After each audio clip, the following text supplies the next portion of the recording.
Pessoal, como vocês estão? Eu tô com saudade de vocês. Tô aqui me desdobrando para conseguir acompanhar vocês nesse momento de mudanças na minha vida pessoal, mas com muita saudade de estar com vocês. Eu espero que num futuro breve aí a gente consiga se encontrar numa aula ao vivo, tá? Então peço desculpas para quem não está conseguindo se encontrar nessa aula gravada, mas eu espero suprir as necessidades de vocês e fico à disposição para a gente conversar tanto pelo canal do Fale com o Professor, quanto pelo chat da nossa turma no Skype, tá? Bom, hoje eu vim conversar um pouquinho com vocês sobre a nossa aula de bioética, né? Do que se trata, então, bioética. Vocês já ouviram falar do que é isso, né? Talvez pelo hospital onde vocês circulam, já ouviram alguma coisa sobre o termo bioética? Já se perguntaram o que é esse termo, né? A bioética, ela é um termo que foi criado em 1971, já faz, assim, parece que faz bastante tempo, mas ela é nova, né? Onde o Van Potter dizia o seguinte: se existem duas culturas que parecem incapazes de falar uma com a outra, essas são ciências e humanidades. E se isso faz parte das razões para que o futuro se mostre tão incerto, então possivelmente nós teríamos de estender uma ponte para o futuro, construindo a disciplina de bioética entre essas duas culturas, ou seja, uma disciplina que permeia as ciências e as humanidades. É quando a gente pega aquilo que é ciência, mas a gente precisa enxergar o ser humano que tem por trás disso, né? As nossas leis, que envolvem principalmente pesquisas com seres humanos, com animais, elas estão muito pautadas nesse conceito bioético, né? Antigamente não tinha tanto pudor para esse tipo de coisa. Hoje não, hoje você precisa passar um projeto por um comitê de ética em pesquisa que vai olhar essas questões, né? O quanto a gente está infringindo regras e normas. A gente vai ver um pouquinho mais disso para frente. E aí, a gente entende que ela é uma categoria da ética na prática, né? Um novo campo de indagações, de perguntas, de reflexões sobre o conhecimento científico e os avanços tecnológicos na nossa área, mas vinculados sempre ao indivíduo, né? À pessoa, ao paciente ou aquele que é foco do meu trabalho, do meu estudo ou da minha ação. E aí a gente fica andando assim, né, na corda bamba. Por quê? Porque dentro desse contexto de bioética, a gente vai acabar permeando questões relacionadas à ética em si, a valor e a moral, né? E a gente não nasce com conceitos de valor, moral e ética.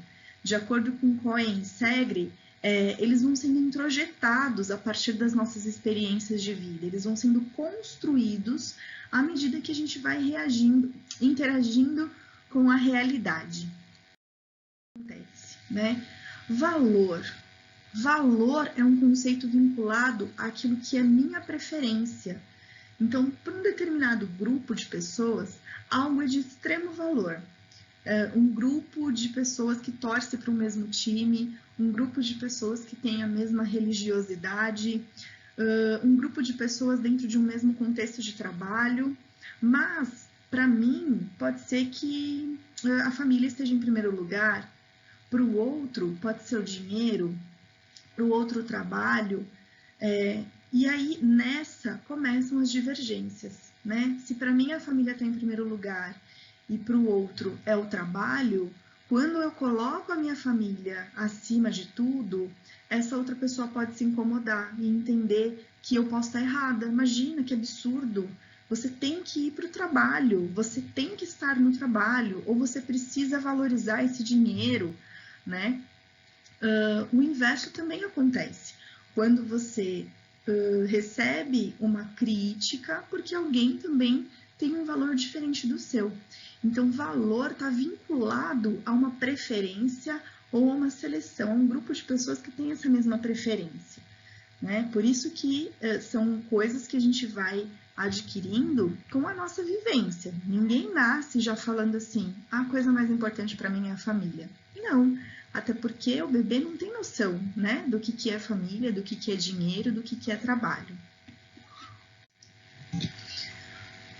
Para algumas pessoas, por exemplo, viajar é importante, né? Então o valor sempre vai ser muito específico, muito pessoal. Às vezes faz parte de um valor familiar, faz parte de um valor de um grupo, mas principalmente quando a gente fala de moral, a gente está entrando num outro cenário. Moral se trata de regras definidas dentro de uma sociedade. A nossa moral no Brasil, né, o nosso código brasileiro, é muito diferente do código, por exemplo, de um libanês, que é muito diferente de um código civil japonês, né? Cada grupo cada comunidade vai criar a sua moral. Aqui pode ser que casar com duas mulheres é errado, pode ser não, é errado, né? Bigamia. Em outros países pode ser que isso seja normal, né? E aí você vai dizer assim, olha que absurdo, mas para eles isso não é imoral. Dentro daquele contexto, daquela sociedade, isso é permitido. Então a gente também precisa tomar cuidado para avaliar qual é o contexto daquela pessoa, daquela situação, na hora de fazer uma reflexão bioética. Porque além de pensar qual é o valor que ela tem sobre algo, eu também preciso pensar que moral envolve essa situação, tá? Muito bem. Está estabelecida, né, contida em códigos regulamentados. E aí a gente entra no âmbito da ética, né? A ética, eu coloquei um desenho aqui, mas é bem isso. O diabinho conversando com o nosso anjinho pessoal, porque ela realmente implica a indagação, análise, uma reflexão crítica sobre os nossos valores. É ela que vai qualificar o ser humano, não o valor em si. Você gostar de dinheiro é uma coisa. Você fazer algumas coisas para ter dinheiro pode ser infringir a ética. Percebe? Você gostar da família é uma coisa.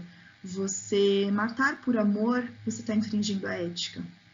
Então, ela vai balizar essas relações, balizar e qualificar as nossas ações diante de uma sociedade. E é uma ação de dentro para fora, né? Ela vai nascer e vai permear todo o nosso ser, no sentido de valores, do quanto a gente acha que é certo e errado, que é justo ou injusto, né, diante de uma ação humana. Por isso que ela está muito ligada a valor e não a moral, percebem? Ética está vinculada a valor. Quando eu falo fulano foi antiético, eu estou dizendo que o que ele fez, no meu ponto de vista, do que eu acho que é valoroso para mim, aquilo foi injusto e foi errado. Tá?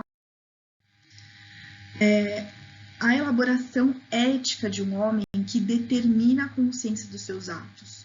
É que vai dizer que ele está certo ou que está errado, se está sendo coerente ou não. Né? Quando eu coloco essa crítica, eu estou responsabilizando, eu estou colocando uma elaboração ética nesse contexto. Por isso que ela é construída a cada dia, né? Ela muda muito, porque pode ser que hoje, vejam só, uma pessoa que não tem filhos, por exemplo, ela vai valorizar o filho de uma forma diferente de alguém que tem.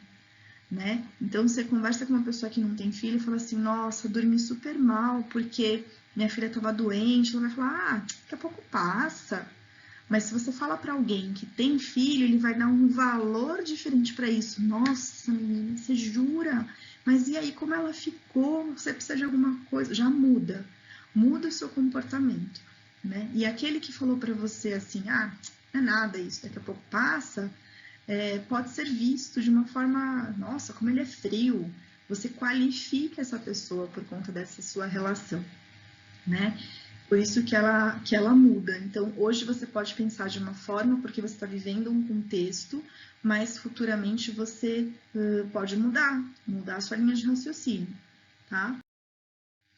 E aí a bioética, então, ela é uma reflexão ética de modo profundamente interdisciplinar que vai fazer uma análise crítica sobre problemas morais, ou seja, aquilo que a sociedade como um todo, como um conjunto de código de conduta, determina que é correto ou não por moral, em cima disso eu vou fazer reflexões éticas que vão envolver os meus valores pessoais e os valores pessoais de quem está sendo avaliado, para que então eu tenha uma análise bioética, né? Na prática, como que isso acontece, por exemplo, quando eu tenho um caso de transplante de órgãos intervivos, né? A gente sempre pede um parecer do grupo de bioética para entender se a gente está enxergando aspectos morais ali e aspectos relacionados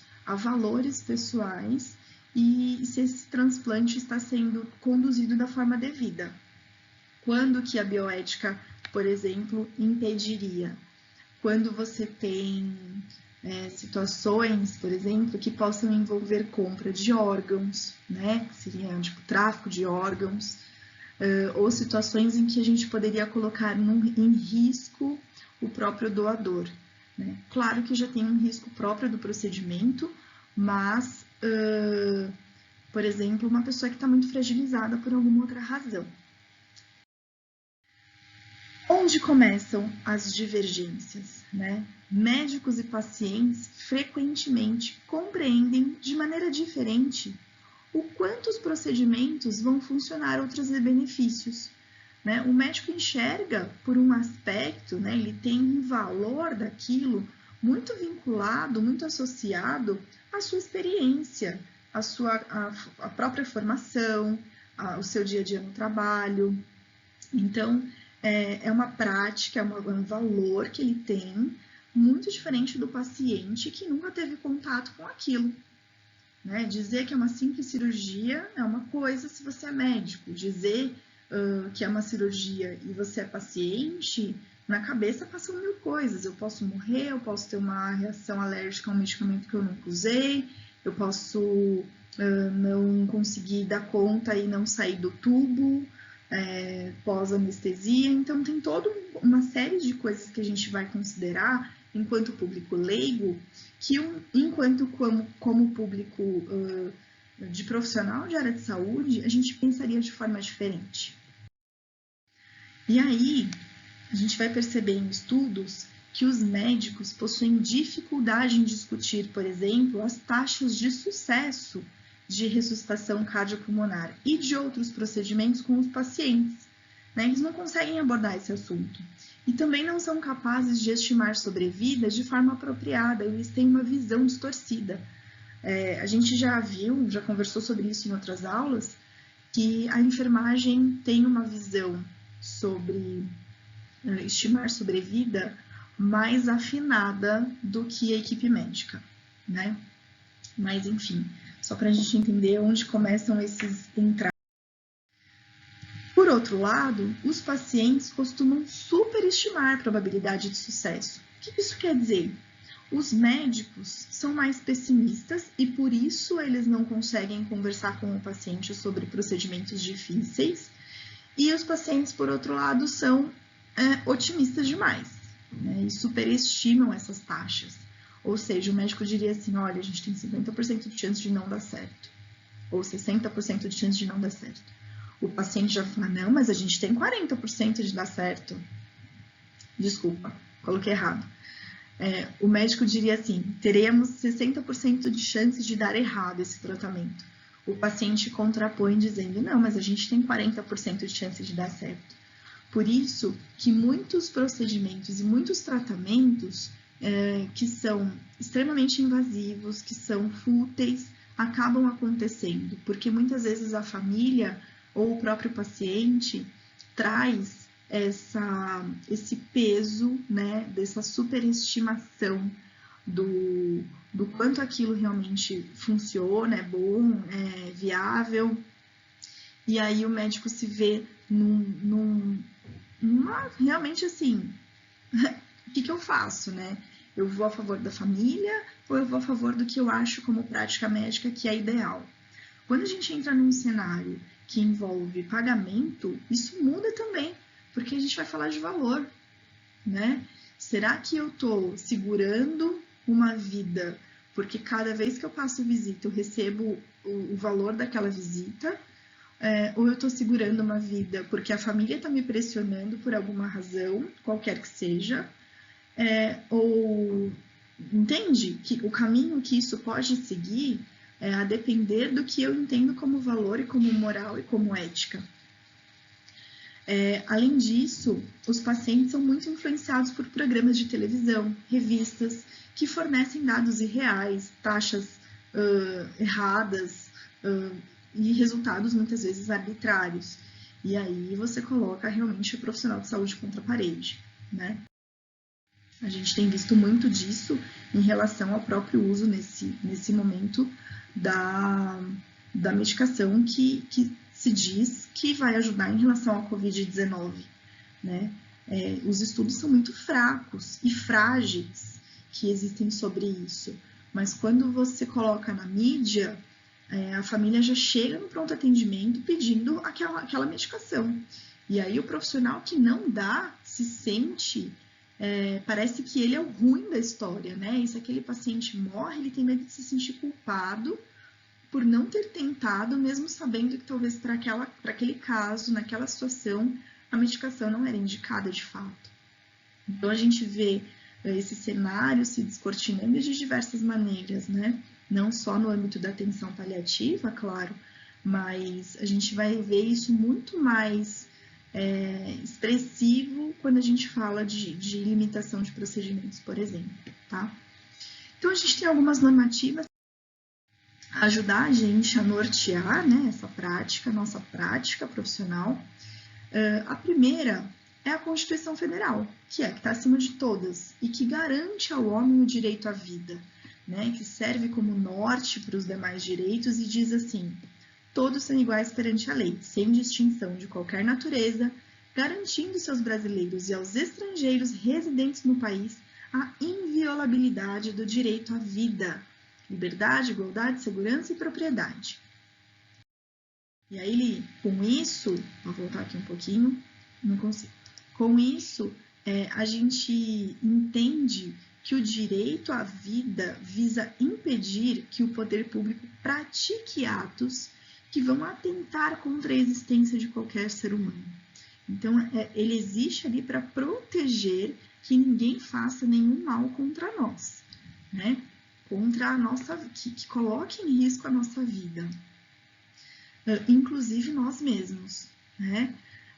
Mas o Estado não tem como evitar que o indivíduo pratique, por exemplo, a eutanásia ou o suicídio, né? Porém, não é possível dispor da vida, nem tampouco dar à morte o status de direito subjetivo individual. Ou seja, ok, eu tenho direito à vida e por isso o inverso também é válido? Não, né? Ele não deixa claro que eu não posso praticar, mas também não me permite que eu o faça, né? Fica muito subentendido e isso dá margem para muitas leituras. Na atual conjuntura jurídica, então, não há norma que possibilite ao homem dispor de sua vida. Ou seja, um indivíduo que tenta suicídio, ele pode responder criminalmente, né? Ele pode responder. Parece muito curioso isso, mas... Tá? Claro, né? Na tentativa. Se ele conseguir, já é. Bom, então vamos aqui nos expressar em relação a itens muito ligados à nossa prática paliativa, né? De atenção paliativa. A primeira coisa é eutanásia. Isso é muito dito, é um termo que vem do grego e significa boa morte ou morte tranquila, uma morte sem sofrimento. e que, teoricamente, é um termo bonito, né? Um termo que a gente gostaria. Quem não gostaria de ter uma boa morte, de ter uma morte sem sofrimento? O problema é que, na prática clínica, a eutanásia ele é um tipo comissivo de homicídio, ou seja, é a morte causada mediante uma ação, né? Eu estou praticando algo, por isso que ele é comissivo. E homicídio porque eu estou matando. Então, quando eu faço, por exemplo, uma injeção letal, eu estou praticando um homicídio, eu estou cometendo um crime do tipo comissivo, né? Com ação. E aí isso veio, né? Se juntou essa ideia de que a eutanásia era a boa morte e por isso fazia sentido que esse nome, que esse termo ocupasse esse cargo, porque a ideia era de que ao praticar uma injeção letal, por exemplo, eu estivesse minimizando o sofrimento daquele ser humano, né? Por isso que ele é entendido como uma boa morte. Porque para que aconteça a eutanásia, a pessoa precisa pedir. Se o paciente não pede, é homicídio, não é eutanásia, tá? Se o paciente não pede, é homicídio. Se o paciente pede, por favor, acabe com o meu sofrimento. Eu quero que você desligue os meus aparelhos se em algum momento eu não conseguir mais respirar sozinho. Se ele dá uma conduta, se ele segue assim, eu quero receber uma injeção letal porque não quero conviver com essa doença que é incurável. Este pedido mediante esse pedido e acontecendo a ação, entende-se que o que houve foi uma eutanásia e não um homicídio. Na Holanda e na Bélgica, ela é legalmente autorizada. O Brasil jamais autorizou. Eu acho que a gente está muito distante disso acontecer. Né? A gente precisa discutir muitas coisas antes de legalizar a eutanásia. E é um tipo de ação que eu não consigo nem concordar totalmente, nem discordar totalmente. Porque a gente vai ter situações muito diversas nesse cenário de cuidado, em que você, se você pudesse, você faria. E situações em que você diria assim, jamais que nesse caso eu praticaria uma eutanásia. Né? Então, é muito, muito delicado esse assunto, porque para a gente chegar num nível de maturidade para enxergar quando ela é indicada e quando não, quando esse pedido é verdadeiro e quando não, quando esse paciente está devidamente orientado sobre o que é, como é, que tipo de situação ele vai se colocar, enquanto a gente não chegar num nível desse, a gente não pode nem pensar em autorizar esse tipo de situação aqui no nosso país, tá? Vamos lá. A distanásia. A distanásia a gente vê com muito mais frequência. Aliás, quem vê eutanásia raramente se manifesta, porque tem muito medo, né, do que pode acontecer. Mas idealmente deveria, porque é um crime. Então, quando a gente não sabe de um crime e não denuncia, nós estamos sendo coniventes com aquilo que está acontecendo, né? A distanásia, por sua vez, vejam só, eu deixei aqui bem ressaltado porque é um trecho importante.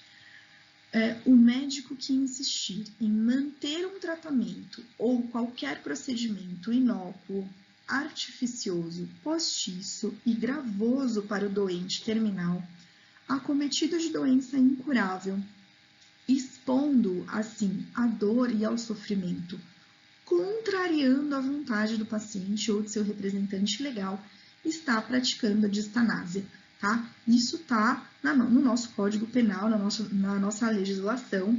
Então, vejam só, se eu tenho um paciente na cama, um paciente idoso, que aí você faz assim, nossa, Marcela, mas ele ainda está dialisando, ele ainda, a família quer que investe, o paciente deseja, a família concorda, não é distanásia, tá?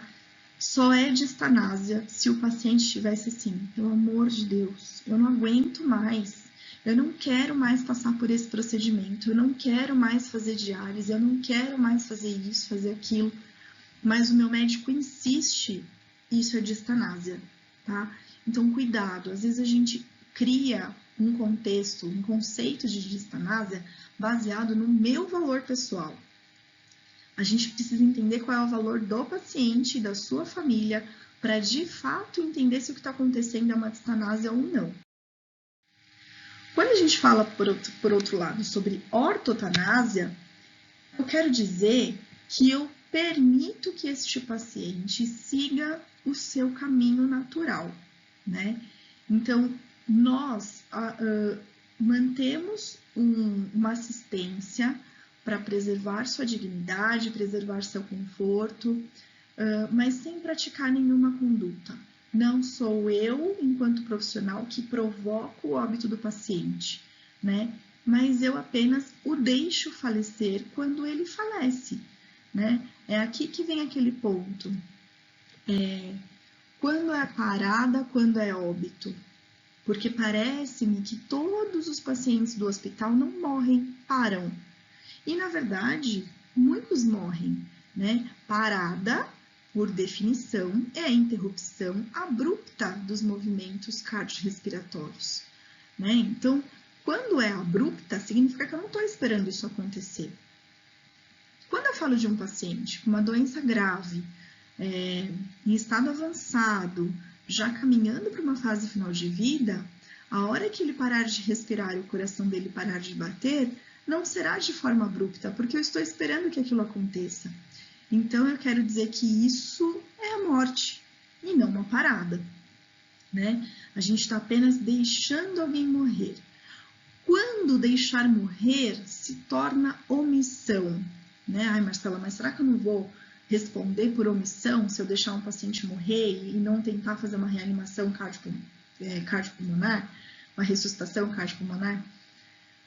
A omissão é quando eu poderia ter feito algo para mudar o quadro e não o fiz, tá? Isso independe se o desfecho é óbito ou não. Se eu estou numa condição em que o meu conhecimento, a minha prática pode mudar o desfecho, pode melhorar aquele quadro clínico do paciente, e eu não o faço, isso é omissão.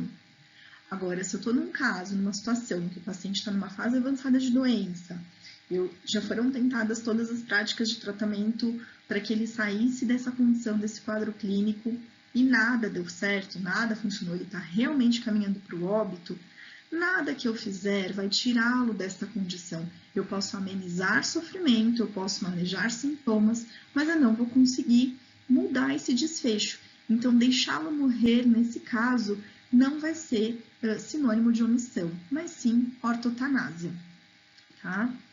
Vou anotando as dúvidas para vocês conversarem comigo depois.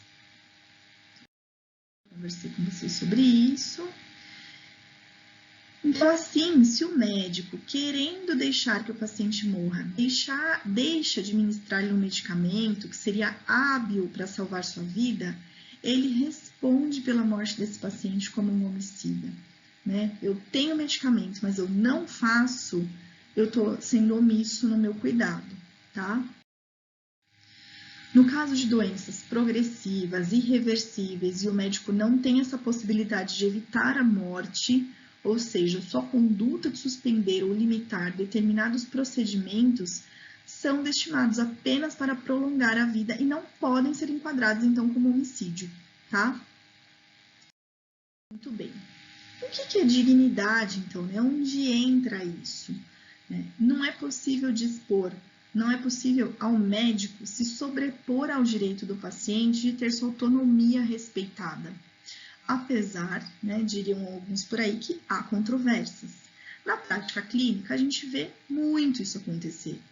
Muita imposição do corpo clínico, e aí eu incluo a gente nessa história, porque às vezes a gente defende com unhas e dentes alguma coisa e não percebe o quanto a gente está desrespeitando a autonomia de um paciente, né? E pela lei, a gente deveria ir até onde o paciente nos permite. No ordenamento jurídico brasileiro, diz que a dignidade da pessoa humana está prevista na nossa Constituição Federal. né, como um dos princípios fundamentais a serem observados. A gente precisa cuidar da dignidade dos nossos pacientes. Aqui em São Paulo, em 99, foi estabelecida uma lei que depois tomou o nome de Lei Mário Covas, que garante aos pacientes o direito de recusar tratamentos. Então, são direitos dos usuários dos serviços de saúde no estado de São Paulo, no seu item 23, recusar tratamentos dolorosos ou extraordinários para tentar prolongar a vida. E no item 24, optar pelo local de morte. Então, se eu percebo que isso vai prolongar minha vida, mas eu não tenho um desfecho diferente, porque a minha doença está em estado avançado, eu posso sim optar pela não realização de determinados procedimentos, né? Bem como definir se eu quero falecer em casa ou no hospital.